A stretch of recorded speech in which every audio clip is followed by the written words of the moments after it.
Graça, paz e misericórdia.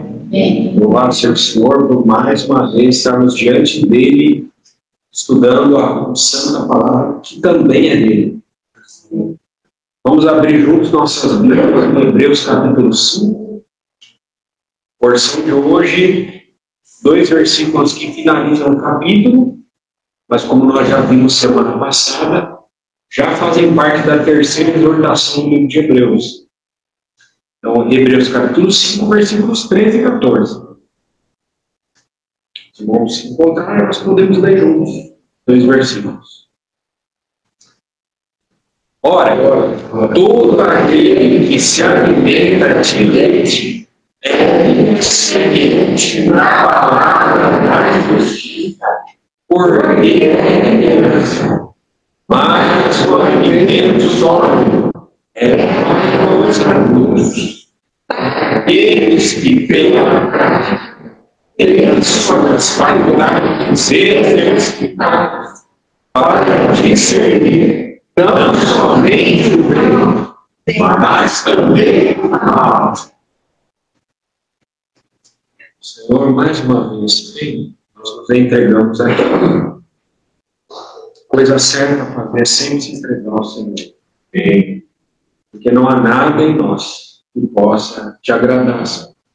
Somente Jesus Cristo é aquele que te agrada. Amém. Por isso, nessa noite, nós nos colocamos debaixo dele, debaixo de Jesus Cristo, debaixo do senhorio dele, debaixo da autoridade dele, da supremacia, da soberania, das virtudes dele. Quem ele é e o que ele faz. Essa obra perfeita que ele faz.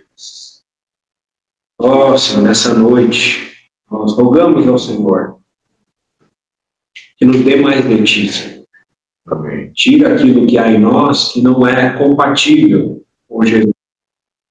Remove aquilo de nós, ó Senhor, que não agrada ao Senhor. E acrescenta um pouco mais do Senhor em nós. Dê-nos esse discernimento daquilo que nós acabamos de ler, Senhor. Nós queremos praticar essa palavra, levar a sério, Senhor. Bem, estamos fazendo isso para o Senhor. Amém. Ó Senhor, nós somos teus. Amém. Somos o teu povo, somos a tua casa, nova aliança. Somos aqueles que são chamados pelo teu nome, Senhor. Representar o Senhor de uma maneira adequada, servir o Senhor, todo o nosso ser. Servir e eximir o Cristo, torna-nos esses crentes maduros, entender, experientes com a palavra da justiça que nós acabamos de ler. Nós pedimos a Ti, Senhor. Tira todo e qualquer empecilho, todo e qualquer impedimento, todo e qualquer obstáculo, Senhor, essa jornada. Senhor, nós pedimos ao Senhor. O Senhor é poderoso para nos livrar de tropeços. Em nome de Jesus. Amém. Na semana passada nós entramos na terceira exortação da Epístola aos Hebreus. Uma exortação. Como os irmãos lembram das duas primeiras. A primeira exortação contra a negligência. A segunda exortação contra a credulidade. E agora a terceira exortação contra a apostasia. A palavra apostasia é abandono, divórcio. Dá uma ideia de alguém que está voltando para trás, está desistindo. Então a terceira exortação é contra a apostasia. É para que os crentes não parem de andar. Pelo contrário, para que os crentes avancem, prossigam. E não olhem para trás, não olhem para o lado, para a direita, para a esquerda, mas que avancem. Amém. Porque é esse o desejo tanto para nós. Nós avancemos. Então, o autor de Hebreus ele não pôde continuar falando da ordem de Melquisedeque, como nós vimos semana passada, devido ao fato dos irmãos deles se tornarem tardios em ouvir. E o fato deles se tornarem tardios em ouvir também tornou a tarefa de explicar a ordem de Melquisedeque, que era o assunto que o autor de Hebreus estava falando nos 10 primeiros versículos do capítulo 5 de Hebreus, o sacerdócio de Cristo como superior ao sacerdócio de Arão, essa nova ordem de Melquisedeque, ele introduziu um assunto que não pôde continuar, foi interrompido de continuar. Então, para o autor de Hebreus, ele mesmo, como os irmãos, olha, está difícil explicar esse assunto para vocês. Se tornou uma tarefa árdua, e nas palavras do autor de Hebreus, difíceis de explicar. Né? Então, esses mesmos irmãos, esses crentes destinatários da carta, que nos seus primeiros dias de jornada cristã, aceitavam com alegria o espólio de seus bens, foram expostos como um espetáculo, suportaram grande luta e sofrimentos. Com o tempo, eles esfriaram as suas afeições pelo Senhor e foram perdendo não só a afeição, mas junto com a afeição, o entendimento. Pois o entendimento acompanha o amor. Aquilo que você ama é aquilo que você vai procurar entender. E você vai ter um entendimento. Se você não ama, você também não entende. Deixa para mais tarde. Porque há outras prioridades, há outros objetivos, há outros amores. Eles se tornaram tardios em ouvir. Tardios porque eles não amavam o Senhor mais como no começo. Não era como nos dias do primeiro amor, aqueles dias da intensidade, da busca, da presença do Senhor. Eles foram esfriando, e eles se tornaram tardios em ouvir. A palavra de Deus já não era mais prioridade para eles. Então passou-se um tempo decorrido na vida cristã deles, e o Espírito Santo, nós vimos semana passada, ele tinha uma expectativa com respeito a esses irmãos. Que a essa altura, passados determinado período, eles fossem no mínimo mestres. Mas ao invés de mestres, eles se tornaram como quem precisa que outros produzam um alimento para eles e os sirvam a boca. E então eles não eram capazes de se alimentar sozinhos, precisavam que alguém os ensinasse. Precisavam que alguém desse alimento para eles. Uma situação totalmente anormal para quem tem tempo decorrido na vida cristã. Eu me lembro de um cântico cristão, cantava muitos anos atrás, né? Cantava sem entendimento algum do que eu estava cantando. E certa estrofe desse cântico dizia assim: seja simples, jogue fora, né? Seu conceito nominal, como a de Jesus. Árvore sem cessar. Ou seja, em prol do desfrute de Cristo, você precisa jogar todo qualquer conceito doutrinal de fora, né? E isso ainda é chamado de ser simples. Isso está errado. Está muito errado. Bastante errado. Porque se, por exemplo, se precisar jogar conceito doutrinal fora, imagina, irmão, se eu jogo fora na minha vida o conceito doutrinal da segunda de Jesus. Não, Jesus não. É tudo aqui agora. Pois isso vai ter ou não vai ter implicações morais imediatas na minha vida? Talvez eu deixe já de imediato me santificar. Como diz, né, o texto aqui, comamos e bebamos que amanhã morreremos. Jesus não vai voltar. Então, graças a Deus pelos conceitos doutrinais. Então, até para que eu seja simples, conforme as Escrituras, eu preciso não, e a nossa simplicidade é devida a Cristo. Né? Então, para tudo a gente depende da doutrina. Então, as Escrituras, elas dizem para nós, são 32:9, São 32:9, é muito interessante. Diz o seguinte: não sejais como um cavalo ou como uma mula que não tem entendimento, os quais com freios e cabrescos são dominados. Bom, esse é um texto interessante. E é um retrato de grande parte do cristianismo. Grande parte do cristianismo de hoje, você vê crentes domados por cabrescos. Porque são como o cavalo ou a mula, sem entendimento. E glorificam isso. Aplaudem. Não estou entendendo nada. E aplaudem isso. Então, amém para isso. Os crentes hebreus, eles retrocederam. E retrocederam ao ponto de se tornarem. Quem se torna algo, não era assim originalmente. Se tornou. Então, não nos dias do frescor, não nos dias do primeiro amor, eles retrocederam ao ponto de se tornar necessitados de leite. Leite, nós vimos ainda semana passada, é a comida do início da jornada cristã. Que o apóstolo Pedro, em sua primeira epístola, capítulo 2, versículo 2, ele associa o leite à comida dos recém-nascidos. Leite, segundo o apóstolo Paulo, em 1 Coríntios 3, nós vimos também, é a comida dos meninos em Cristo. Meninos em Cristo se alimentam de leite. Paulo ainda diz que o leite é o alimento daqueles crentes que ainda são criados pelas sensações, pelas emoções, pelos raciocínios, pelos sentidos corporais. Por isso Paulo nos chama de carnais. Crentes carnais. Então, as prioridades desses crentes, se você fosse conversar com eles, ter um minuto de conversa com esses crentes, você ia perceber que eles vão falar de tudo, menos de coisas espirituais.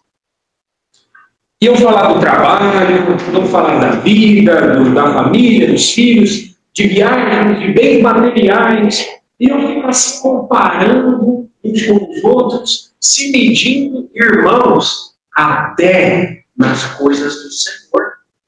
Até nas coisas do Senhor. Quem tem mais dons, por exemplo, quem sabe mais, fulano é mais amigo. Quem já expulsou mais demônios, quem já fez mais milagres entre nós, quem tem mais comunhão com o Senhor entre nós, quem tem mais anos de vida cristã entre nós, quem é mais maduro entre nós. Sempre fazendo referências a si próprio, né? Então, isso é uma espécie de carnalidade gourmet. Nas coisas do Senhor, né? Se comparando. Mas, irmãos, isso ainda não passa de mera carnalidade. É carnalidade. Isso não passa de uma mera meninice. Irmãos, o meio cristão está lotado disso. Está cheio disso. Principalmente no meio pentecostal, os irmãos usam os dons. Claro que existem exceções, ó, mas você vê muito isso. Os dons são usados não para glorificar o doador, mas aquele que está com os dons. Então, uma coisa que os crentes carnais geralmente fazem é ficar zombando daqueles que são verdadeiramente espirituais. Dizendo, olha lá, aí chegou fulano, né? E aquele ali é muito espiritual. E desce do céu aí, fulano. Desce do céu.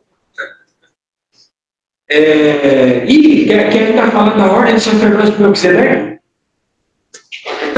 Tem cuidado. Vai falar dessas coisas aí. Isso é muito elevado, a letra mata, irmão. Eu me lembro de uma experiência também de um determinado irmão no Senhor, que ele estava buscando de maneira sincera, bastante sincera, maturidade. Ele reconhecia que o seu nível espiritual ainda precisava melhorar, ele precisava de um coração mais puro, de uma mente mais sóbria, de discernimento espiritual. E o irmão estava passando já por umas situações até de sofrimento. E esse determinado irmão, nesse processo de querer se tornar mais maduro, ele pegou livros espirituais para que o auxiliasse, para que ele pudesse se utilizar da herança que nós temos no corpo de Cristo ao longo de 2000 anos. Temos 2000 anos de herança. Não tem nada que eu e você estejamos passando, vivendo ou precisando aprender. Um determinado irmão ou irmã do corpo de Cristo não tem essa. E esse irmão, ele procurou ler livros da irmã Madame Guyon, da vida profunda com Deus. Ele tinha profundidade com Deus. E a Madame Guyon é serva do Senhor do século XVII. Né? E esse irmão que estava procurando maturidade diante do Senhor, ele encontrou um carrasco carnal, vamos dizer assim, que sempre estava perto desse irmão, sempre estava muito próximo desse irmão, e ficava vendo esse irmão, lendo essa literatura, e ficava meio que enojado, e tem desprezo por aquele irmão. E, amados, aconteceu uma determinada ocasião, num evento, esses dois irmãos precisavam servir juntos. E o irmão que ia coordenar o evento era o carrasco. E o irmão que seria coordenado seria o irmão leitor. Assim. O que aconteceu, irmãos? Esse irmão carrasco, ele viu um banheiro bem sujo. E adivinha o que ele fez? Não nem falar. Ele ordenou como quem está mandando mesmo, né? Uma maneira má, ordenou que aquele irmão leitor fosse limpar o banheiro.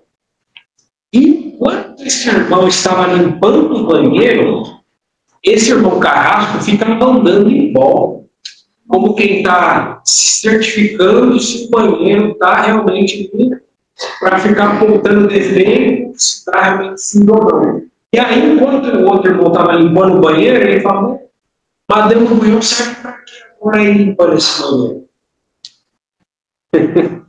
E, irmãos, por que você tem esse exemplo? Porque, infelizmente, esse é um retrato de muitos crentes no meio cristão geral. Crentes carnais perseguindo outros irmãos. Crente perseguindo crente. Vamos para o versículo 13.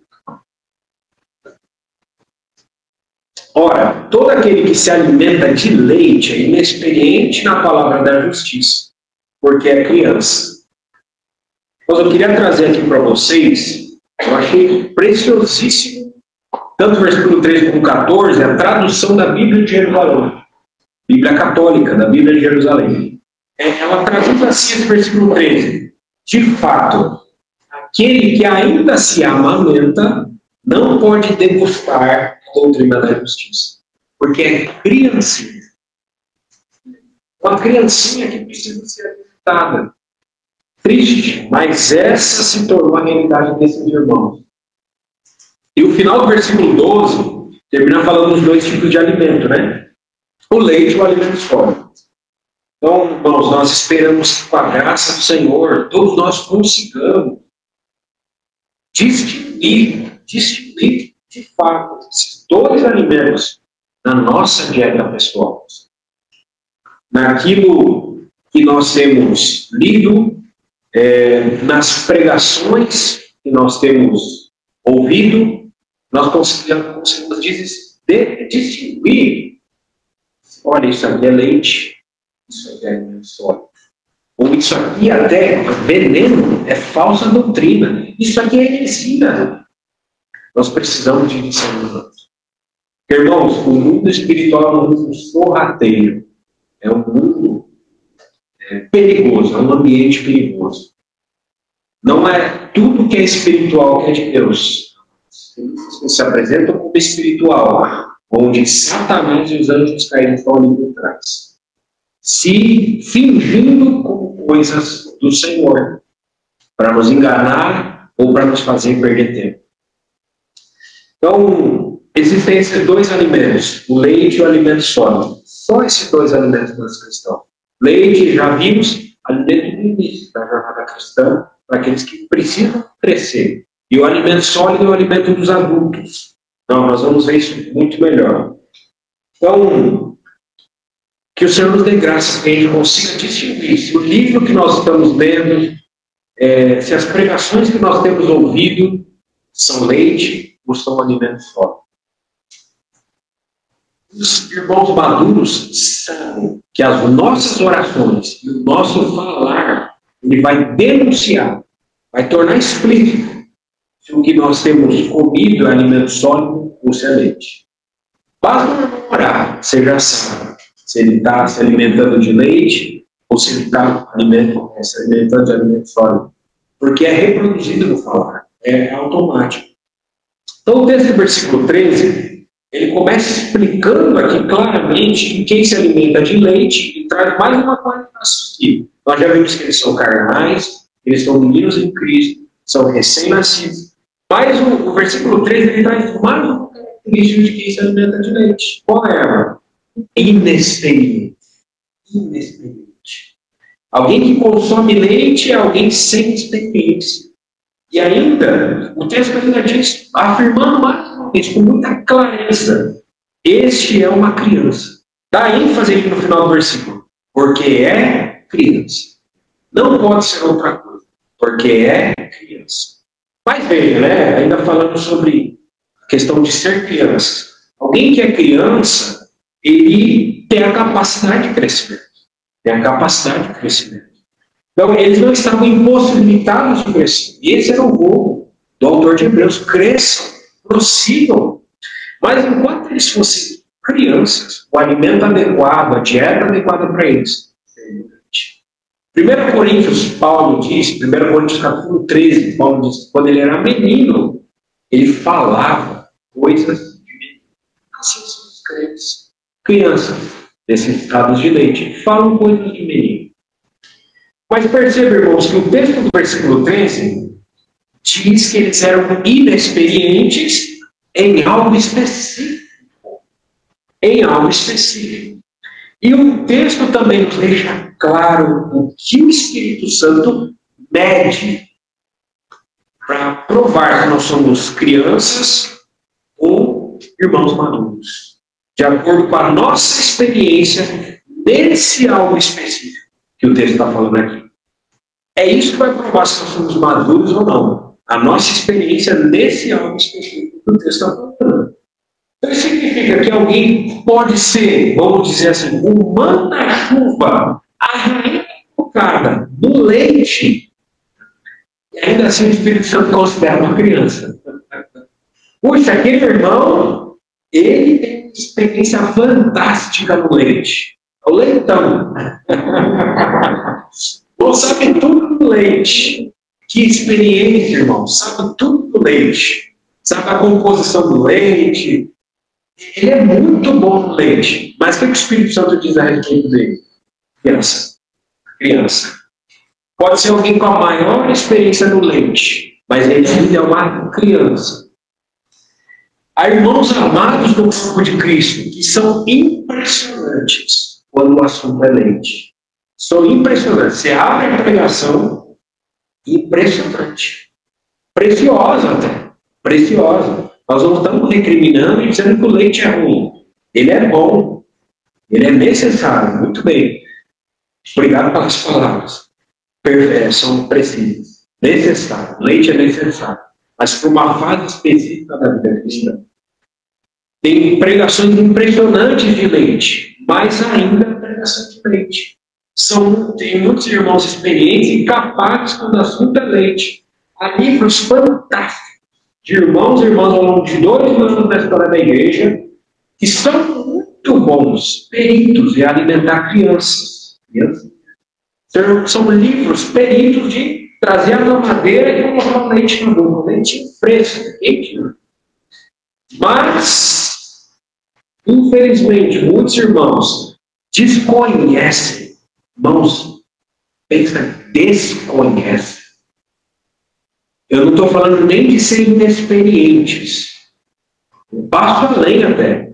Tem muitos irmãos do corpo de Cristo que desconhecem esse termo específico que o Espírito Santo, que Deus usa aqui em Hebreus 13. Irmãos que nunca ouviram falar.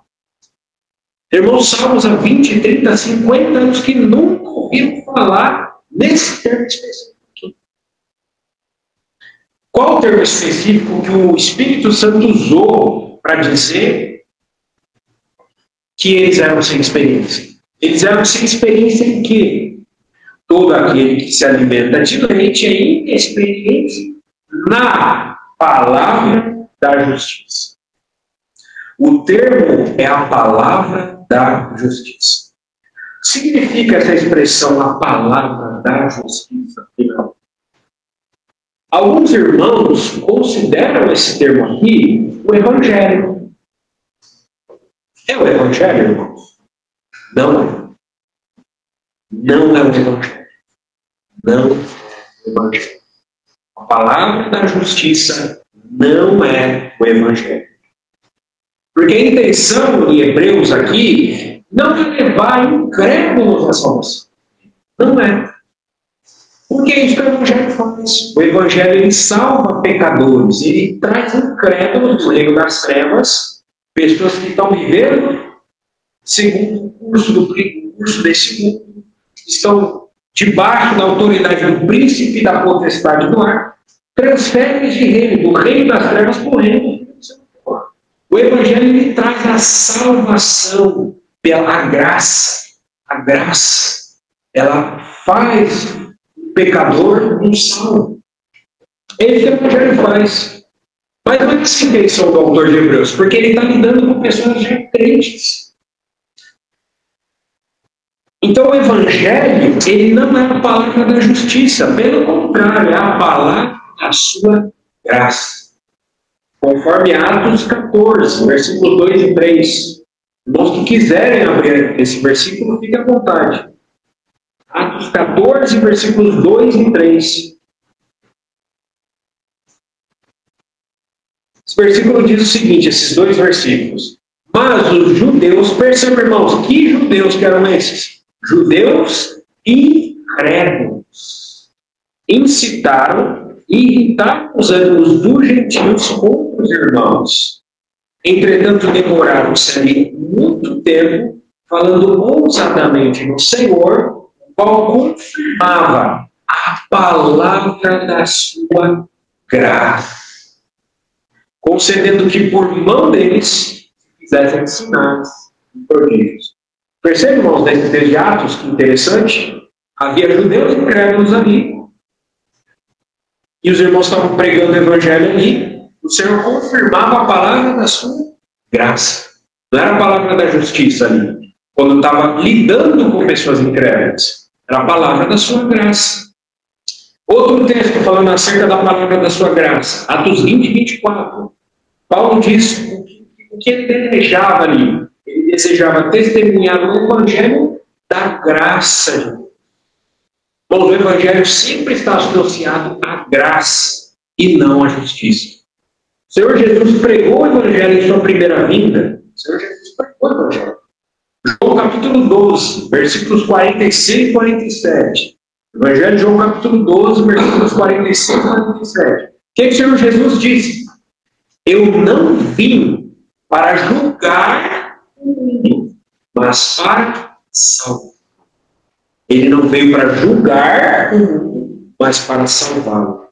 Eu vim como luz para o mundo, a fim de que todo aquele que crê em mim não permaneça nas trevas. Isso é pregação do Evangelho.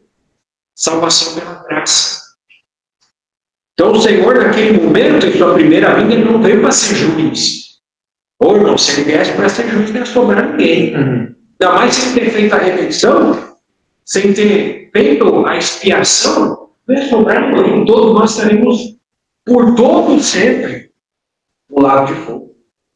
Merecidamente. Merecidamente. Então o Senhor, ele veio como um cordeiro substituto nosso, assumindo o nosso lugar, nosso digno lugar era para estar na cruz. Então ele morreu como um cordeiro substituto em nosso lugar, pagou a nossa dívida. Isso é graça. Isso é graça. Então ele não veio para julgar o mundo, mas para salvar. Louvado seja o Senhor pela palavra da graça. Então, perceba, irmãos, que a intenção do Evangelho não é julgar, mas salvar. Então, jamais o Evangelho pode ser chamado de palavra da justiça. Porque ele não julga, ele salva. Outro texto é relacionado a isso. Atos 20, 32. Paulo diz, encomendo-vos a Deus e a palavra de sua graça. Então, irmãos, quando a gente fala de palavra da graça e palavra da justiça, nós não estamos falando que isso são palavras, a palavra de Deus é diferente. Tudo isso é palavra de Deus. A palavra de Deus, ela inclui tanto a palavra de sua graça, que é o Evangelho, são termos diferentes, da mesma coisa. A palavra da graça é o Evangelho, que também é a palavra de Deus. Mas a palavra de Deus também inclui a palavra da justiça. Vamos conseguir entender? Então, essa palavra da justiça é mencionada aqui em Hebreus, capítulo 5, versículo 13.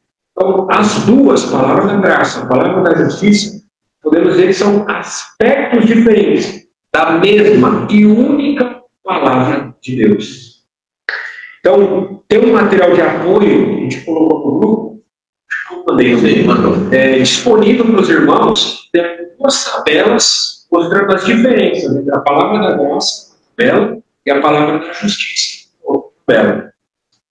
Então, basicamente, o autor de Hebreus, aqui, ao mencionar a expressão palavra da justiça, ele está pegando esse termo emprestado do Antigo Testamento. Assim como o autor de Hebreus fez em diversas outras passagens, muitas passagens na Epístola aos Hebreus, nós vemos o autor de Hebreus pegando termos emprestados do Antigo Testamento, quando ele está fazendo a citação igualzinha do texto do Antigo Testamento. Então, de onde vem essa citação, palavra da justiça? Vem do Salmo 119. O Salmo 119, versículo 123, está ali dizendo o seguinte: meus olhos desfalecem. O salmista está falando, orando ao Senhor. Meus olhos desfalecem, Senhor, aguardando a tua salvação e a palavra da tua justiça. Salmo 119, versículo 123. Talvez algumas versões estejam diferentes, tá? Mas eu estou lendo aqui conforme o texto original. Os meus olhos desfalecem, aguardando a tua salvação e a palavra da tua justiça. Vê que ele até separa o assunto da salvação do assunto da palavra da justiça. Então, irmãos, falando sobre o Salmo 119 especificamente, irmãos, que salmo maravilhoso. Que salmo precioso. O contexto desse salmo, Salmo 119, eu até convido os irmãos, eu não pude deixar de ler esse salmo, orar diante do Senhor, diante do coração do salmista. É constrangedor o coração desse salmista. Então, o contexto desse Salmo 119 é de alguém que está buscando santificação. É alguém que está buscando maturidade diante do Senhor. Esse é o contexto do Salmo 119. É alguém em profundo desejo no coração de se parecer mais com Deus.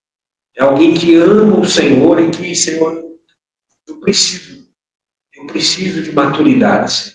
Eu preciso ser conformado à tua imagem. Senhor, eu não quero permanecer como eu estou hoje.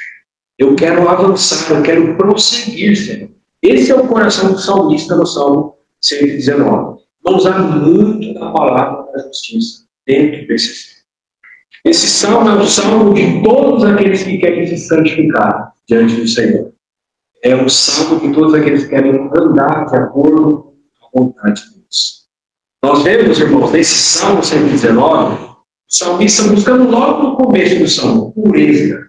Ele quer se tornar puro de coração. Ele quer se tornar íntegro diante do Senhor. Como purificará o jovem o seu caminho? Observando, versículo 9. Escondi a palavra no meu coração para não pecar. Versículo 11. Nós vemos também o salmista clamando por transformação interior. Versículo 36 e 37. Inclina o meu coração aos teus testemunhos e não a cobiça. Vê que o salmista está desejando não olhar para as coisas que a carne deseja, as coisas que o olho carnal deseja, as coisas que a emoção palpita e chora. Ele fala: eu não quero isso, Senhor, eu quero meu coração os teus testemunhos. Eu não quero meu coração que não dá cobiça, Senhor. É o versículo 37. Desvia os meus olhos de contemplarem a vaidade e vivifica-me eu. Irmãos, que coração do salmista. Então nós vemos nesse salmo ainda uma oração por uma vida santa, mesmo em meio à aflição, perseguição. O salmista estava sendo afligido, e mesmo assim ele ora por uma vida santa. Versículo 23. Assentaram-se príncipes, falaram contra mim, mas o teu servo considerou os teus decretos. Os versículos 25 a 27. A minha alma está apegada ao pó, vivifica-me segundo a tua palavra. Eu dispus os meus caminhos, Senhor, e tu me valeste. Ensina-me os teus decretos. Faz-me atinar com o caminho dos teus preceitos. Então, irmãos, a intenção do autor de Hebreus, ao lembrar aos irmãos essas palavras que eles conheciam, era despertar a consciência deles. Que eles considerassem o quanto eles se distanciaram em seus corações daquele salmista, do coração daquele salmista, de anelar pelas coisas que aquele salmista estava anelando. Os irmãos retrocederam. Isso é preocupante, porque eles já haviam colocado as suas mãos no arado. Quem coloca as mãos no arado e olha para trás, quem coloca as mãos no arado e flerta com o judaísmo, que era o caso daquilo que eles estavam flertando, torna-os inaptos pelo reino de Deus. Quem olha para trás, quando não posta a mão no arado, não diz que ele perdeu a salvação, não. Diz que ele não se tornou apto para o reino de Deus. Salvação e reino são coisas diferentes. Esse reino, irmãos, a entrada nele será uma era que será não uma era de graça, não uma era de misericórdia, mas uma era de justiça.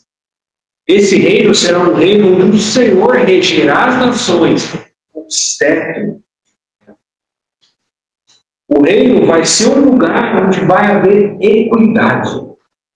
A justiça reinará. O reto juiz estará reinando lá. No trono, no seu trono. Não haverá margem, como não há margem para barganhas. As Escrituras dizem no livro de Apocalipse que justos e verdadeiros são os caminhos do Rei das Nações. Nós nos perguntamos, o caminho daqueles que vão reinar com ele poderiam ser diferentes. Apocalipse capítulo 20, versículo 4, diz como será o trono dos vencedores. O trono daqueles que vão se assentar e reinar junto com o Senhor, nessa era futura. O trono daqueles que se tornaram experientes na palavra da justiça. Apocalipse 24 diz: e também tronos, e nestes sentaram-se aqueles aos quais foi dada a autoridade de julgar. Meus irmãos, se nós nos tornarmos vencedores, é porque será dada na era vindoura para nós a autoridade de julgar. Paulo diz que os santos julgarão os santos. As Escrituras também dizem, falando para crentes, que os injustos não herdarão o reino. Isso é a palavra da justiça. Os injustos não herdarão o reino. Bom, isso significa que se eu sou hoje uma pessoa que estou acostumado a tirar vantagem das outras pessoas nessa vida, quando chegar o período do reino, eu vou ficar de fora, porque eu sou injusto. Mesmo sendo um crente, não perdeu a salvação, mas perdeu o reino. As Escrituras também dizem, se referindo aos discípulos de Jesus, que aqueles que têm fome e sede de justiça são bem-aventurados, felizes, e eles serão fartos no reino futuro de Deus. As Escrituras também dizem que bem-aventurados são os perseguidos por causa da justiça. Justiça. Porque deles é o reino dos céus. O texto não diz bem-aventurados perseguidos por causa da graça. Bem-aventurados salvos. Não. Bem-aventurados perseguidos por causa da justiça. Irmãos, tem um versículo tremendo no livro de Jó. Jó, capítulo 36, logo no início, diz que o Senhor não tira os seus olhos daqueles que são justos. Antes, com os reis no trono os assenta para sempre, que são exaltados. Então perceba, irmãos, que existe a palavra da graça e a palavra da justiça. Irmãos, o cristianismo, de uma maneira geral, conhece apenas a palavra da graça. É com pesar que a gente fala isso. Por muitas vezes, quando é feita uma tentativa, uma mera tentativa de apresentar a palavra da justiça, o que nós temos? Incompreensão, deboche, ironia, sarcasmo, reações de meninos em Cristo. Reações carnais de quem está acostumado com leite e não quer prosseguir, não quer avançar, porque o leite está bom. Porque senão vai ter que se responsabilizar, porque senão vai ter que fazer compromissos. Uma criança não faz compromissos. Uma criança não quer responsabilidades. Então, irmãos, no início do livro de Atos, o apóstolo Pedro, capítulo 3, discursando no templo, diz que os judeus preferiram ao homicida àquele que é conhecido como o santo e o justo. Nós poderíamos ter um caminho diferente do Senhor? Nós não poderíamos. Ou nós poderíamos ser conhecidos por algo diferente dele? Não poderíamos. É por isso que a palavra da justiça não é para crente mesmo. É para aqueles que buscam ter um caráter como o dele. É para aqueles que buscam andar como ele andou. Por isso existe a palavra da justiça. Para transformar o meu e o seu caráter. E é isso que o salmista do Salmo 119 estava buscando. Transformação de caráter. Nós, crentes em Jesus, sabemos que um dos infinitos atributos de Deus é a justiça. É a justiça. A justiça é algo que faz parte da natureza de Deus. Deus simplesmente não pode ser injusto. Ele sempre foi, é e sempre será justo. Deus é justo. O livro dos Salmos diz que os juízos do Senhor são verdadeiros e todos igualmente justos. O princípio fundamental do Antigo Testamento, se nós formos ler, é a justiça. Deuteronômio 16, 20 diz: a justiça, e repete de novo, a justiça seguirás para que viva. Diz Moisés falando para Israel, Deuteronômio 16, 20. Isaías 11, o Senhor falando para Israel: ouvi, vós que seguis a justiça. Provérbios 8, versículo 8. Provérbios capítulo 8, versículo 8. Todas as palavras da minha boca são em justiça. Não existe uma palavra que saia da boca de Deus que seja injusta. Tudo que sai da boca de Deus é justiça. É algo justo. Então, irmãos, Deus, ele tem a justiça em sua natureza. E ele quer colocar em mim e em você um caráter justo. Porque os injustos não entrarão no reino dos céus. Então, irmãos, para nós entendermos com uma clareza e profundidade um pouco maior o que significa a expressão, a palavra da justiça, é interessante a gente abrir um parênteses aqui, rápido, e vermos a história da justiça nas Escrituras. Para quem quiser acompanhar, tem também aquele material de apoio. Vou citar rapidamente, resumidamente, tá? O que ele contém naquele material de apoio? Irmãos, após Deus criar o homem, Deus mesmo se colocou como aquele que executa a justiça em favor do homem. Deus, pensando no homem, se colocou como aquele que executa a justiça em favor do homem. Então, quando surgisse algum caso, algum delito, alguma necessidade de justiça, E quando surgiu? Logo no começo, né? Gênesis capítulo 3, nós vemos o primeiro julgamento da humanidade. Primeiro julgamento da história do homem, primeira vez que a justiça foi exercida. Capítulo 3 de Gênesis. O homem e a mulher pecaram, esse foi o delito. Pecado entrou no mundo. Então, algo precisava ser feito, a justiça precisava ser exercida. E Deus exerceu o juízo. Então, esse primeiro julgamento da história, ele é muito interessante. Eu não sou da área jurídica, mas é muito interessante isso. Entusiasmado estudando isso aqui. Porque, irmãos, esse primeiro julgamento da história da humanidade, ele estabelece o fundamento e o modelo de todos os futuros julgamentos. Nós vemos nesse primeiro julgamento aqui da história, seres celestiais sendo julgados, Satanás foi julgado ali, Satanás foi julgado.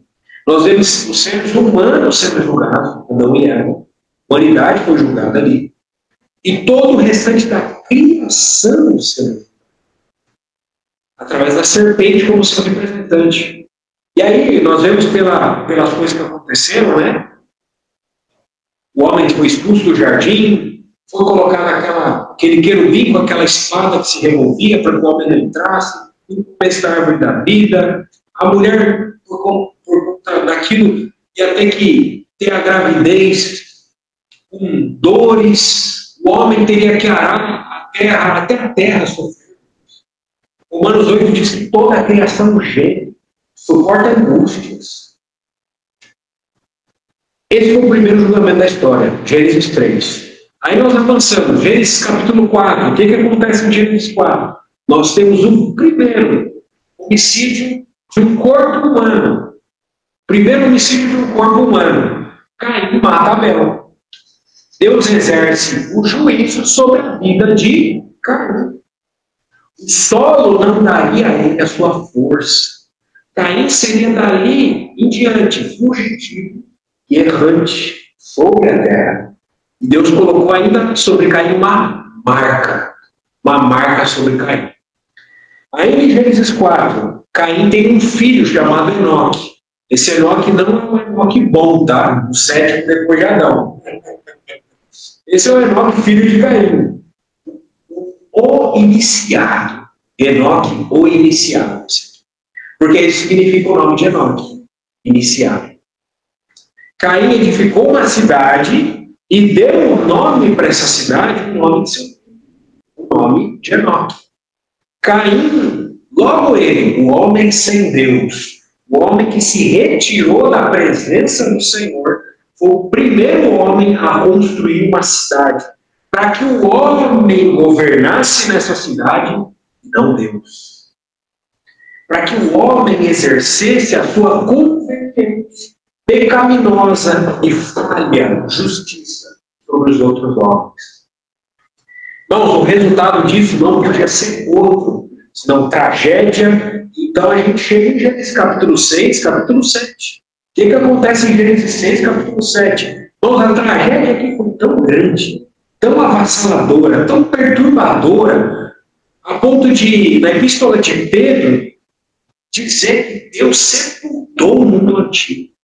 Deus teve que sepultar esse mundo antigo, esse mundo antediluviano. Porque a corrupção foi tamanha, se nós formos olhar em Gênesis 7, diz que todo ser vivente havia corrompido o seu caminho na terra. Isso é o texto de Gênesis 7 diz. Todo ser vivente havia corrompido o seu caminho na terra. Nós não apenas o homem. A expressão é todo ser vivente. Ou seja, todos os seres vivos que habitavam na terra, inclusive a própria terra ficou contaminada. Gênesis 7 diz. A própria terra ficou contaminada. Havia anormalidades de todos os tipos. O texto de Gênesis 6 diz que havia gigantes na terra.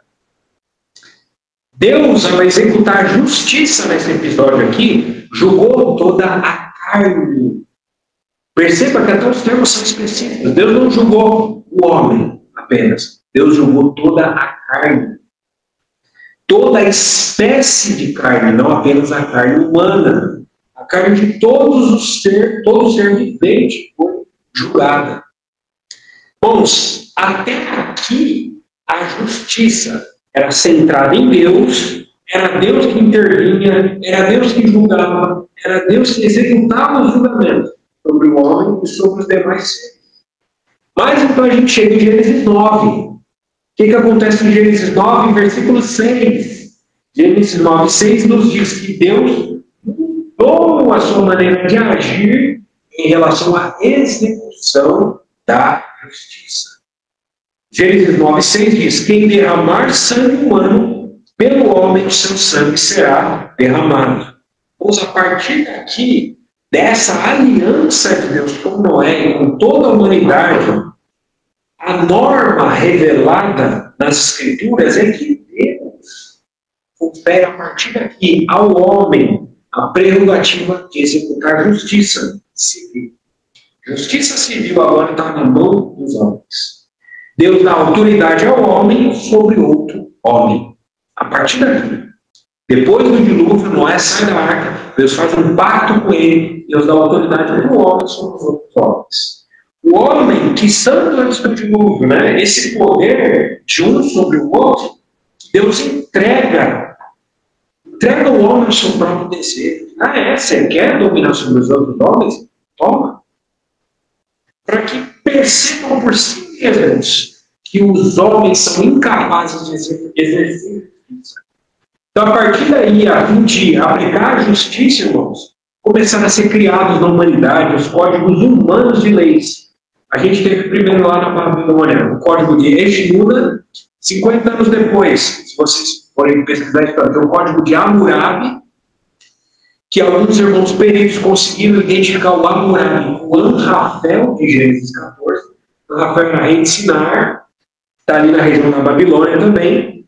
E é interessante nós vermos que Abraão e Sara, inclusive, naquele episódio ali da esterilidade de Sara não conseguia dar filhos, e colocou a escrava para dar filhos e gerar um descendente para Abraão, através da escrava. Isso era o código de Hammurabi, o código de Hammurabi que Abraão era contemporâneo, dizia isso. Então, irmãos, isso mostra que os códigos humanos são imperfeitos e sempre geram problemas.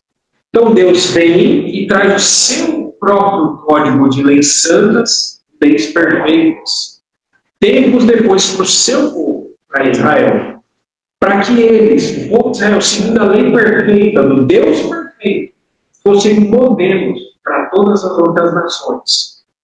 Mas com a lei que Deus deu para Israel, não havia problemas. Não havia problema com a lei. Mas o povo de Israel em si mesmo são incapazes de cumprir a lei que Deus deu para eles. Mais perfeita e boa que ela fosse. A lei mais perfeita que existiu foi a lei que Deus deu para Israel. Mas ainda assim eles foram incapazes de cumprir essa lei. Estamos só falando sobre essa questão do homem governar o homem. Eu leio um texto da nota que está naquele material de apoio. O fato de Deus delegar autoridade ao homem não significa que ele esteja ausente do processo histórico. Deus não está ausente, de maneira nenhuma. Sua soberania permanece absoluta. Ele pode intervir diretamente quando o exercício dessa autoridade se desvia do propósito para o qual foi concedida, seja por meio de juízos, correções e até mesmo remoções de nível. Deus estabelece eles e remove eles. A delegação da parte de Deus não anula o direito de intervenção divina, pois o homem é apenas mordomo e não dono do governo. O governo está nas mãos de Deus. Irmãos, em Daniel capítulo 4, a duras penas, Nabucodonosor, rei do Império Babilônico, aprendeu essa lição. Ele que era o grande rei ali. Versículo 17, capítulo 4 de Daniel diz: a fim de que conheçam os videntes que o Altíssimo tem domínio sobre o reino dos homens e o dá a quem quer, e até o mais humilde dos homens constitui sobre eles. João capítulo 19, versículo 11, João 19, 11. Jesus está diante de Pilatos. Irmãos, o Filho de Deus Filho de Deus.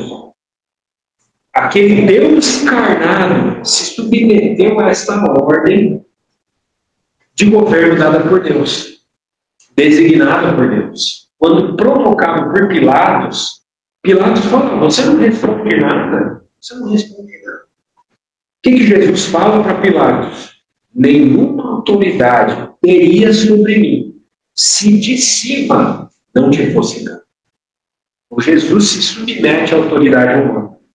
Irmãos, o clímax do governo humano, desse período, Deus designou para que o homem tenha autoridade sobre outros homens, será o governo do anticristo. Esse vai ser o clímax do governo humano. Para provar de uma vez por todas, para todos nós, que o pecado nos tornou bestiário. O homem vai adorar aquele que é a besta.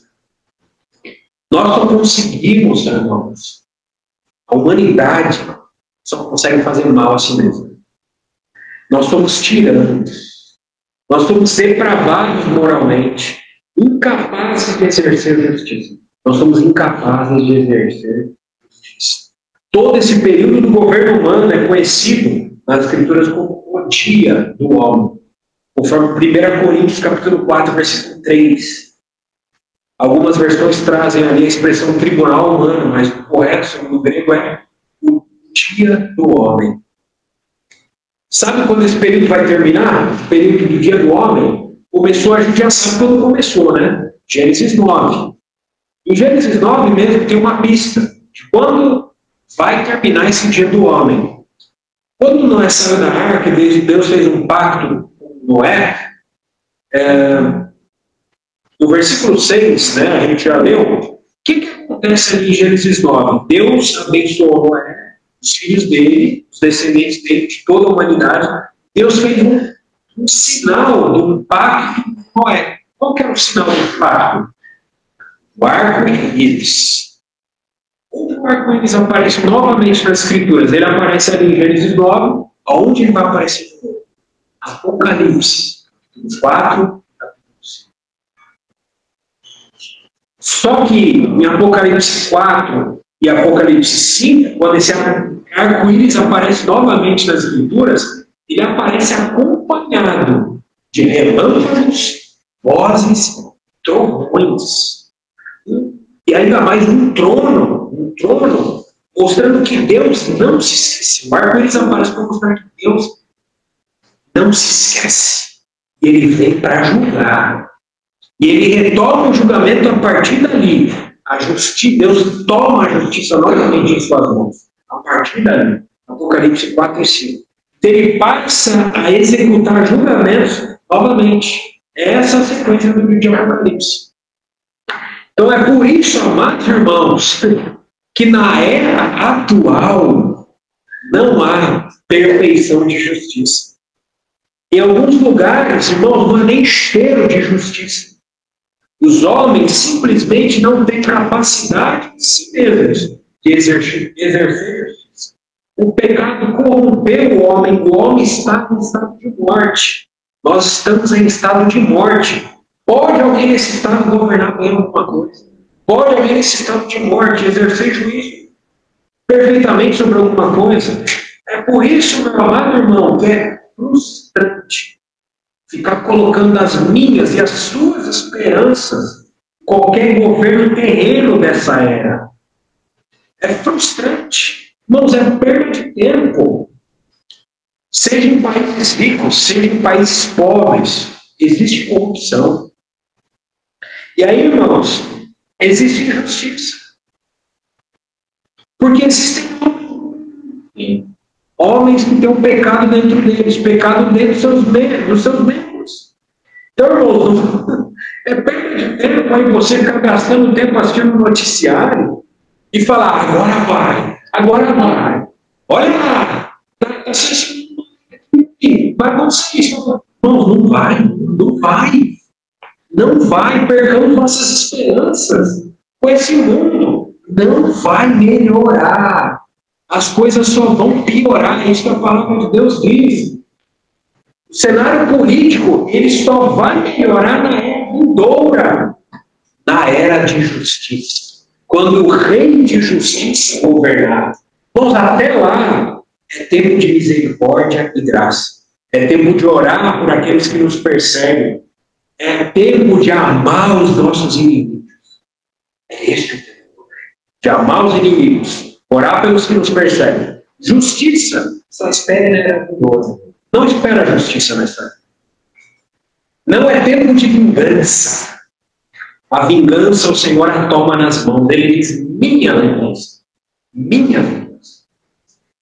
Ele mesmo toma nas mãos. E a vingança vai vir na hora certa. Vai ser perfeito. Porque Ele é perfeito. Se nós fôssemos exercer vingança, nós exerceríamos uma vingança imperfeita. Versículo 14 de Hebreus 5. Mas o alimento sólido é para os adultos, para aqueles que pela prática têm as suas faculdades exercitadas, para discernir não somente o bem, mas também o mal. Vamos focar na questão da palavra da justiça? Vamos lá, sobre o versículo 14, a versão católica da Bíblia de Jerusalém também traduz assim esse versículo. Os adultos, porém, que pelo hábito possuem um senso moral exercitado para discernir o bem e o mal, recebem o alimento sólido. Vou repetir. Os adultos, porém, que pelo hábito possuem um senso moral exercitado para discernir o bem e o mal, recebem o alimento sólido. Então, o texto do versículo 14 nos fala mais uma vez que além de leite existe outro tipo de alimento, alimento sólido. Mas esse tipo de alimento não pode ser dado a crianças. É um alimento exclusivo dos adultos, reservado aos adultos. E quem são os adultos? O texto explica bem quem são os adultos. São aqueles que pela prática ou pela experiência, pelo hábito, exercitaram suas faculdades. Muitas vezes. Possuem o senso moral exercitado. Eu achei fantástico essa expressão. Senso moral exercitado.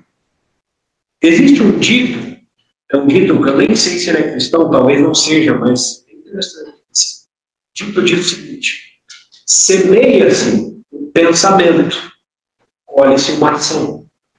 Semeia-se uma ação, colhe-se um hábito. Semeia-se um hábito, colhe-se um caráter. Semeia-se um caráter, colhe-se um destino. É precioso isso, interessante. Vou repetir, semeia-se um pensamento, tudo começa aqui. Semeia-se um pensamento, colhe-se uma ação. Aquilo que você fica pensando muito, você vai acabar fazendo. Né? Semeia-se uma ação, você começa a fazer muito uma determinada coisa, colhe-se um hábito.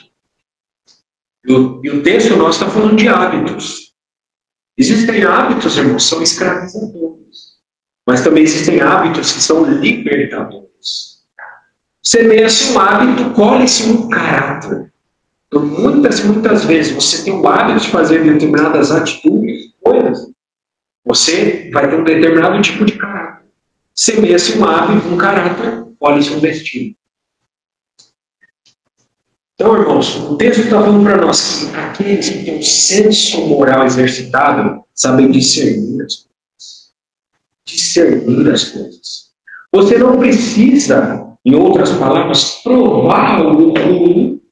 Você não precisa experimentar algo ruim, passar por uma experiência ruim, se você tem discernimento. Tal coisa se apresenta diante de você. Você tem discernimento. Você não precisa experimentar aquilo. Isso é discernimento. O que é um discernimento? É a capacidade de você prever pela experiência. Se algo é bom ou se algo é ruim. Se algo é benéfico ou algo é ruim. Né? Ninguém precisa experimentar drogas para saber que drogas fazem mal. Você não precisa provar, não, eu só vou saber se eu vou tomar. Alguém que tem discernimento, não. Basta saber, leia os efeitos que vai ter em você. Então, irmãos, isso é discernimento.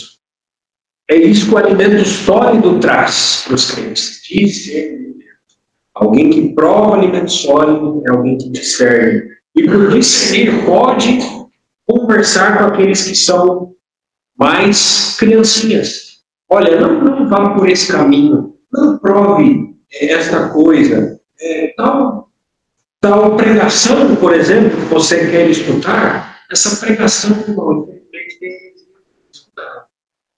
Às vezes é isso que um crente maduro vai falar para um crente mais criancinha. Então, irmãos, tem um outro material de apoio que ele vai mostrar no Antigo Testamento as figuras de alimentos sólidos ali. Todas essas figuras de alimentos sólidos do Antigo Testamento, elas estão associadas a discernimento. Irmãos, é fantástico isso. E creio que, sem dúvida, o autor de Hebreus, ao mencionar o alimento sólido aqui, ele está se valendo dessas figuras do Antigo Testamento. Tem dois textos ali, naquele material, vou só citar os versículos. O primeiro é Provérbios, capítulo 9, versículos 4 e 5. A sabedoria está falando ali. A sabedoria está falando. E a sabedoria, ela chama aqueles que não têm discernimento, aos falsos de senso, aqueles que não têm discernimento, venham, provem do meu alimento sólido. A sabedoria está chamando, venha, prove do meu alimento sólido, porque se você provar do meu alimento sólido, você vai adquirir senso, discernimento. Qual é esse alimento sólido ali? Pão e vinho. Oh, irmãos, que figuras preciosas. E quando eles estão juntos ainda, melhor ainda. O outro texto é de Isaías capítulo 7, versículos 14 a 16. Irmãos, é tremendo esse texto porque diz que o Messias, explicitamente chamado de Emanuel, nesse capítulo 7 do profeta Isaías, ele come manteiga e mel. Algumas versões vão trazer coalhada no lugar de manteiga. Mas manteiga e mel. Diz que o Messias vai provar manteiga e mel. E também relaciona esses dois alimentos ao discernimento. E explicitamente ali sobre recusar o mal e escolher o bem. Aquele que tem discernimento recusa o mal e escolhe o bem.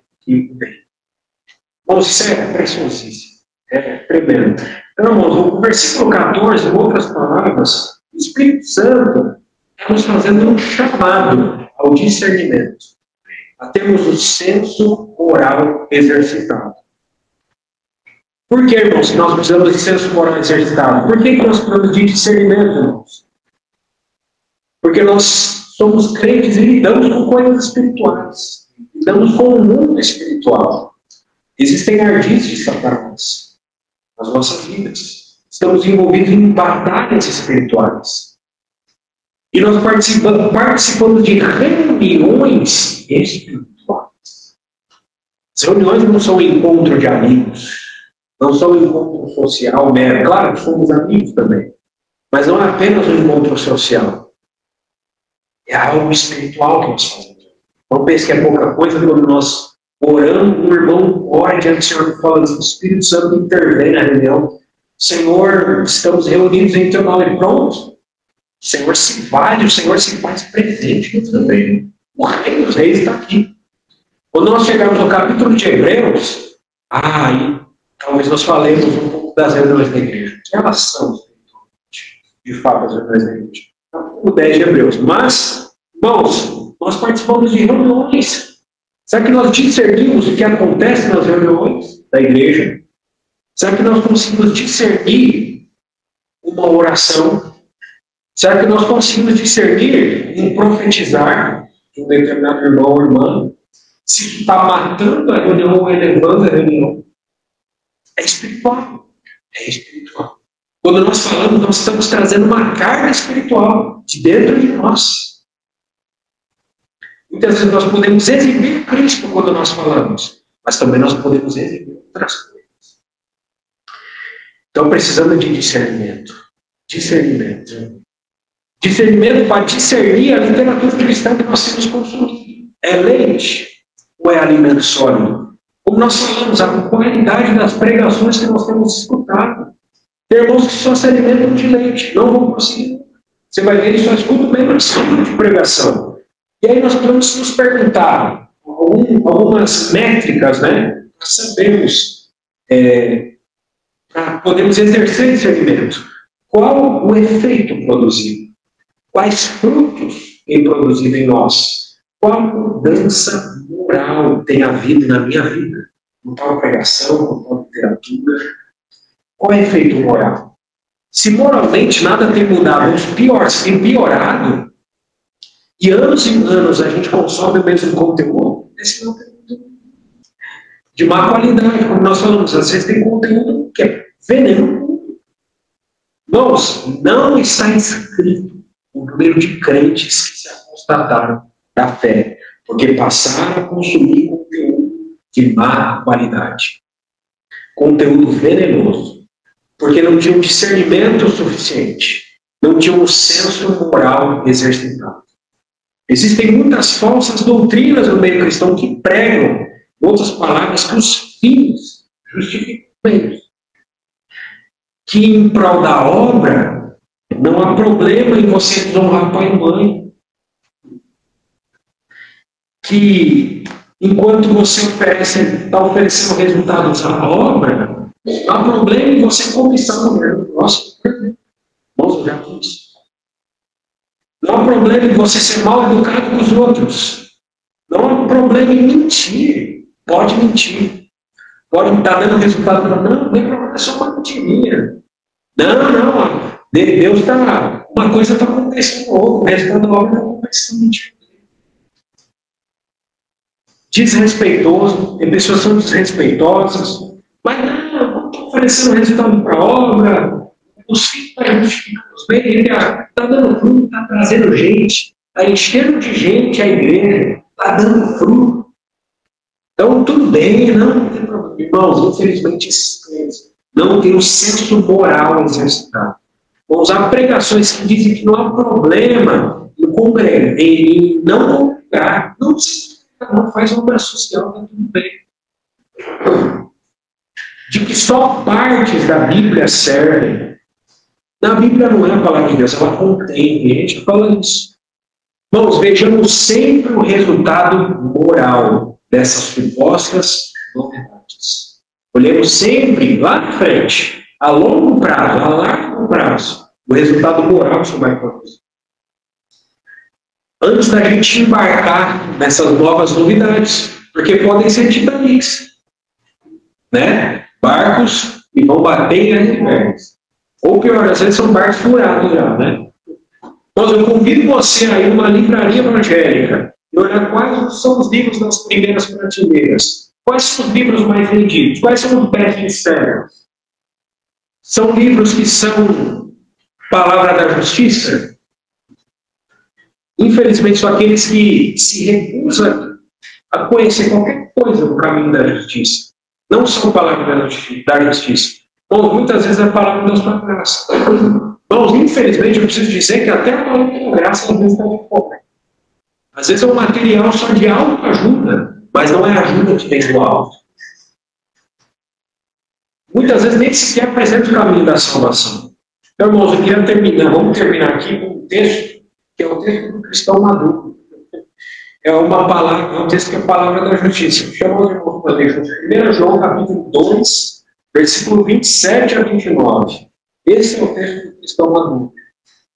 Esse é o texto do irmão que tem o senso moral exercitado, as faculdades exercitadas. Nós vamos ler esse texto e nós finalizamos. 1 João 2, versículos 27 a 29. Quanto a vós outros, a unção que dele recebestes permanece em vós, e não tendes necessidade de que alguém vos ensine, mas como a sua unção nos ensina a respeito de todas as coisas, e é verdadeira e não é falsa, permanecer nele, como também ela vos ensinou. Filhinhos, agora, pois, permanecer nele, para que quando ele se manifestar, tenhamos confiança, e dele não nos afastemos envergonhados. se sabeis que ele é justo, reconhecei também que todo aquele que pratica a justiça é nascido dele. Louvado seja o Senhor.